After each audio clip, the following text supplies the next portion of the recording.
Hello, everybody. As you have figured from the title, today's video is a little different. I do have mail, which we'll do at the end, a TTM.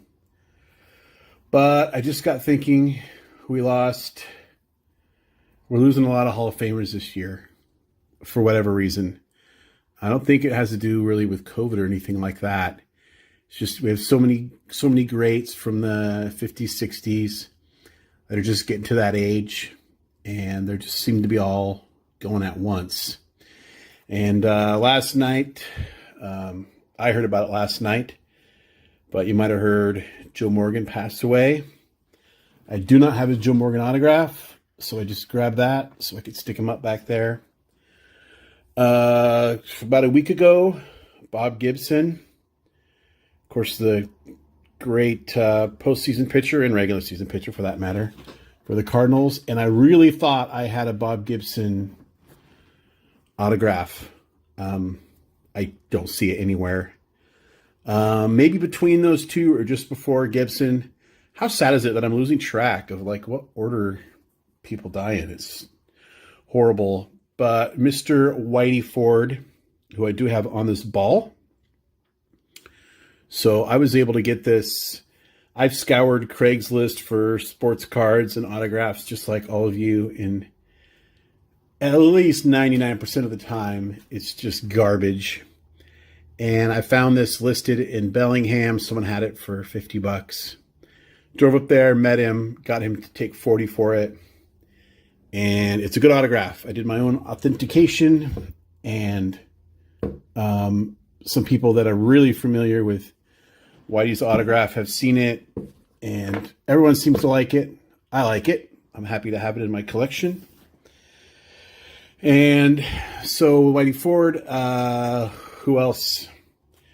Mr. Lou Brock, 64 tops.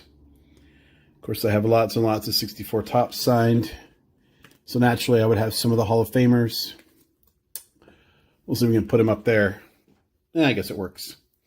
And then earlier in the year, Mr. Al Kaline, Tiger great. There he is in spring training in Florida. So why am I sharing these now? It's because there's a Hall of Famer I really admire. And like I said, you figured it out from the title. And I just don't feel like I talk about him enough or mention him or mention his impact in my collecting or anything like that. So we're going to do that here today. So going back, shortly after I became a baseball fan, I was watching TV with my cousin, who's a couple years older than me. And he was also a baseball fan. And I don't remember if it was like Wide World of Sports or Game of the Week or somewhere we saw a clip. Maybe it was This Week in Baseball. I don't know, because I used to watch that.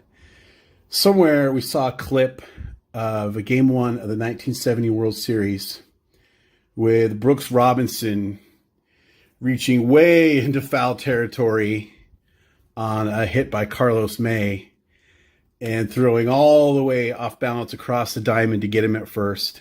And I didn't really know who Brooks Robinson was at the time. And my cousin and I were just like, what was that? We just started laughing. We couldn't even believe the play. And if you've never seen it, here's a look at that.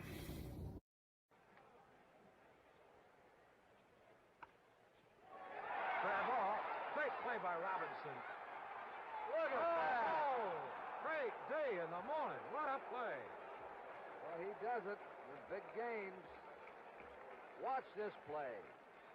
33-year-old Brooks Robinson. Going to his right for this one. He goes better to his left than the right, but how can you beat this? And getting a ball away off balance and still there, even though on a bounce. Okay, so basically that was the impression that I had of Brooks Robinson for about 5 more years, maybe 6 more years. In 1994, this Ken Burns baseball came out. And you know, if you've seen the series, the greats of the game have their own little kind of section where they spend a lot of time kind of just talking about that player.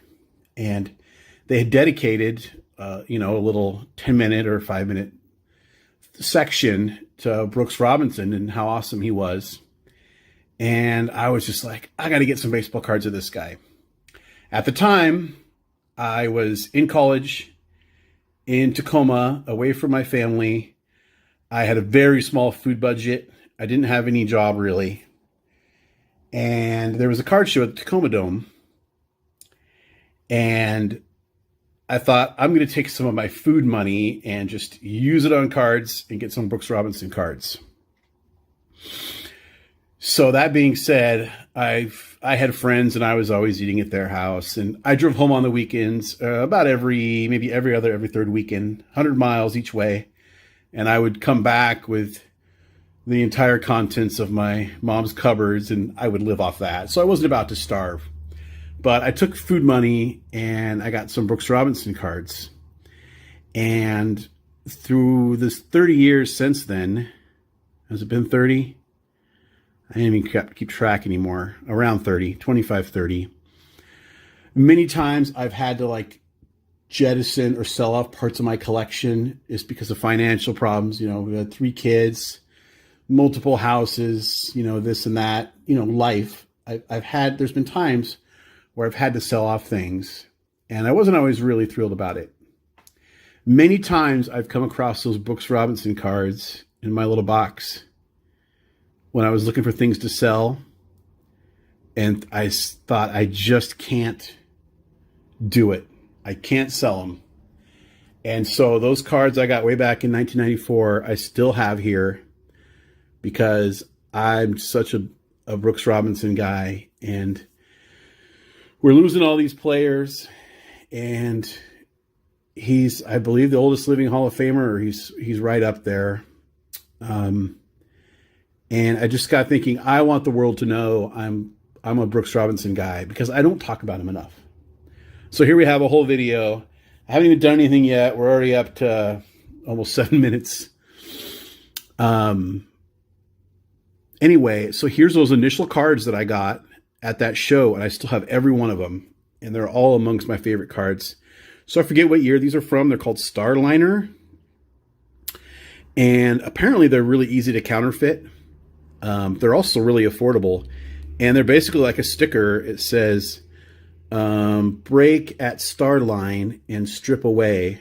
So you just peel this off right there. There's like a perforation, and you stick it to something, but I'm not going to stick it, of course. But I like this picture of Brooks. He's got the kind of sideways grin, and cool card. Very affordable. I think you can get those really cheap. So here is the Brooks Robinson, Frank Robinson, Hank Bauer card. I apologize for getting lots of glare. I didn't want to take all these out of the 75 tops, most valuable players. 64, he was the MVP. And there he is on his 64 tops, along with Ken Boyer. Here is a 3D Kellogg's. I always forget what these are called. Yeah, I believe these are Kellogg's. Kind of early 3D card. A lot of you have seen these. Very hard to get in good condition because without any kind of holder, they bow up. And then you go to flatten them out and they crack. And you can't see this, but there's a crack here and a crack here. And of course, I just leave it in here because I don't want to make it worse. But very cool card. There's facsimile autograph. We'll talk about autographs in a minute. Here is the Decal Edge. Forgetting what year these are. 67? 69? Something like that. Here's the 74 base. And my very favorite card, possibly of all time, without adding qualifiers like, value and whatever, just aesthetically, is probably this one. The 75 flagship. This is the mini. I like the mini a little better. It is a little rare. This one has centering problems top to bottom. As you can see, his name's almost clipped. might even qualify as a miscut. Left to right, not so bad. And corners are really nice. So I probably might send this one off just because it's a part of this batch that has not left me. And it's my favorite card. And just to get it encapsulated, and they'll bury me with it. So there's that. Shortly after I left Tacoma, I got a job. I worked in broadcasting. And I worked kind of like behind the scenes. I wasn't like camera, what they call talent. But I actually did something called match to control, where you basically running the switchboard. It's the output of the station.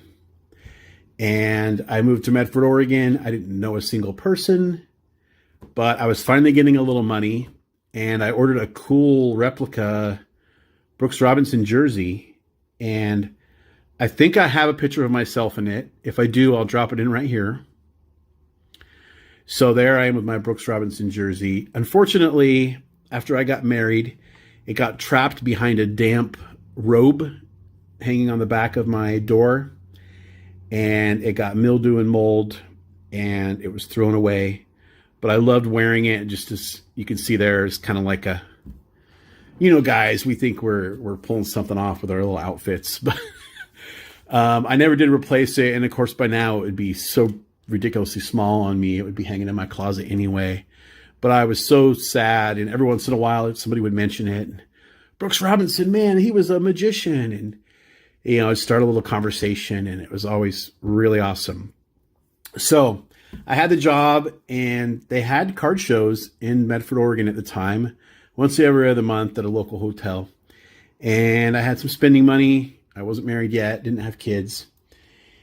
And there was one guy, older guy, that always had a table, and he didn't have a lot of stuff out, but he's so friendly.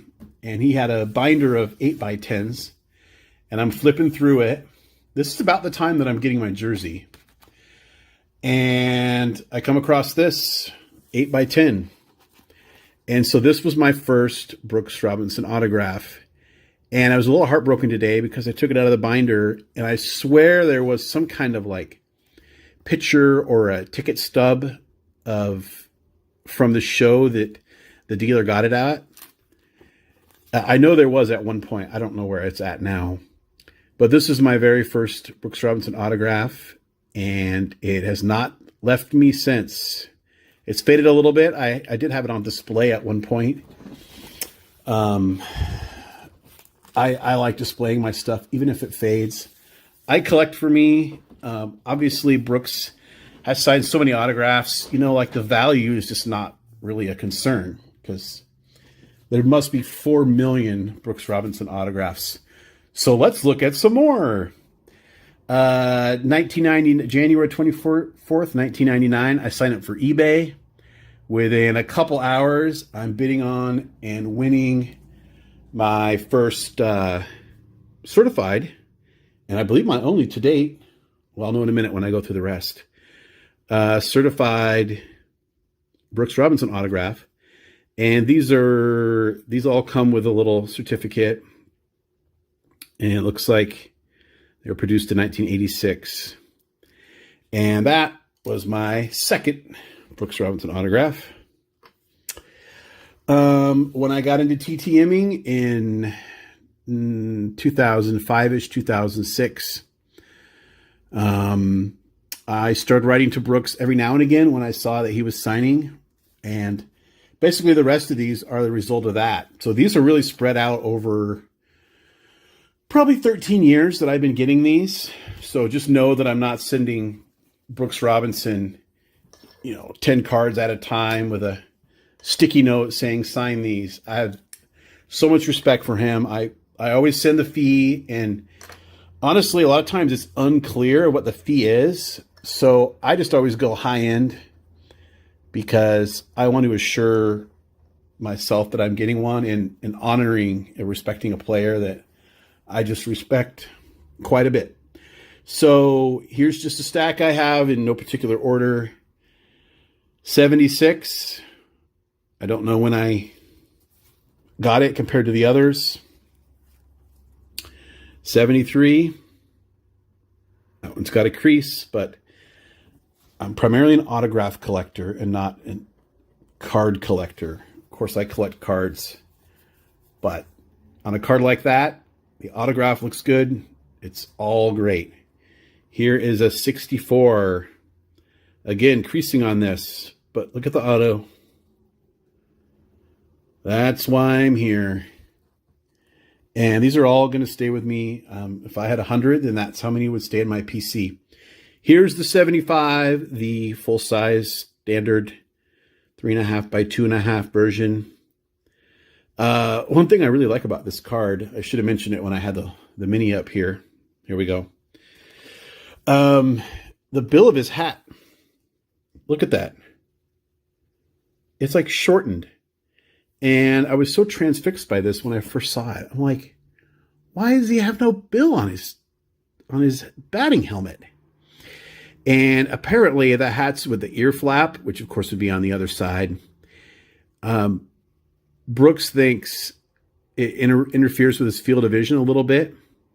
So my understanding is he and his son in his garage with like a bandsaw or something sawed off the bill of the batting helmet.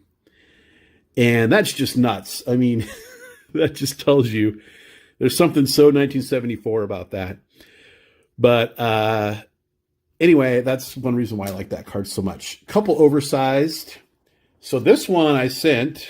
This is the 64 Giant or Giants. You'll get results on both if you Google or if you eBay search. And let's see if we can stand it up back here. And one of these times I sent like 2 cards and money, and I wrote really good letters to like people I really respect, like Brooks. So one time I sent like 2 cards, like I said, and my money. I got back the 2 cards and a Hall of Fame plaque card. So I did not send this. This he just gave to me because he thinks I'm awesome. And I'm just now seeing there's a crease. Again, doesn't affect me one bit. So that's pretty much it. No one lives forever. I just want to get this out here. If you know 200 Brooks Robinson fans, now you know 201. I just want to get this out here. And I bet you forgot I had some mail. Well, I'm sure you have a guess as to what the BR in the corner is. I haven't opened it. I did send a fee. A little confused on what his fee is right now. So I think I sent 15 per. And I thought I sent 2, but it almost feels like there's 3 in here. And I didn't preview this like I do some of my mail. So we'll do this together. I hope everyone's having a beautiful Tuesday, by the way. By the time you're seeing this, it's Wednesday. By the way, my videos are taking, like a 10-minute video is taking like 2 hours to upload.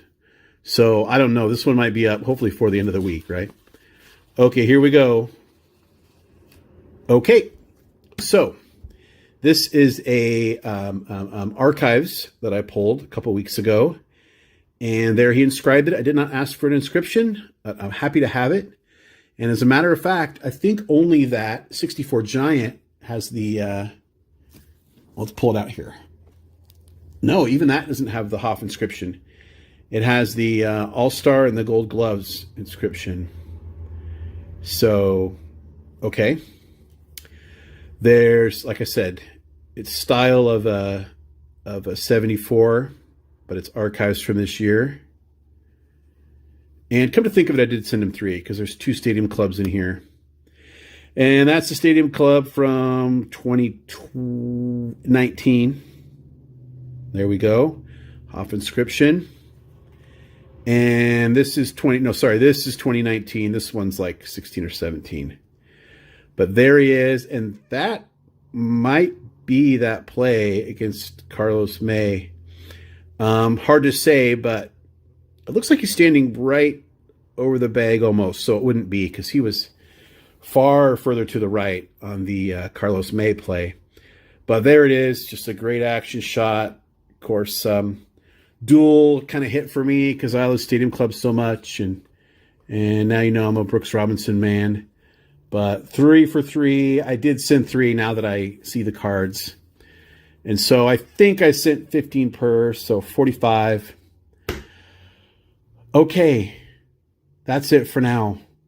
I hope you liked the video. This is the kind of video you can put on in the background and kind of sort cards or something. But I hope you liked it. And until next time, remember, we don't count subscribers. We count Brooks Robinson autographs.